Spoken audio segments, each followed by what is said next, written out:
Nails that rust and corrode in your flooring can seriously weaken your home's structure if you don't catch it early. So, when you notice nails starting to look all rusty or corroded in your floors, the best move is to swap them out with stainless steel nails. Stainless steel nails resist rust way better because they don't react with moisture like regular nails do. Before you start, make sure the floor area is dry and clean because moisture trapped around nails just speeds up rusting. When you're pulling out old nails, use a claw hammer or a nail puller to avoid messing up the wood.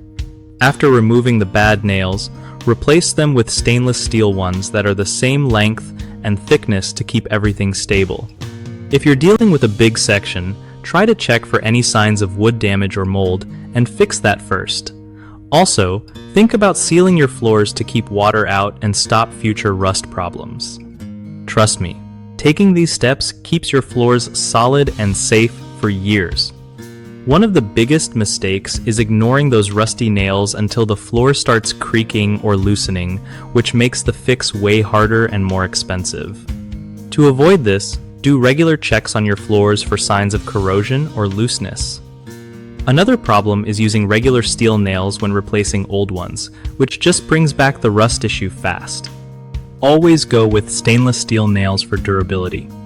Lastly, some folks forget to dry out the area before putting new nails in, so moisture sticks around and causes rust again. Drying and sealing the floor first is key to stopping that cycle. BigHomeProjects.com helps you find trusted local contractors who know their stuff when dealing with flooring and structural repairs. Plus, if you're a contractor, it's a great way to connect with homeowners needing reliable work done around their houses.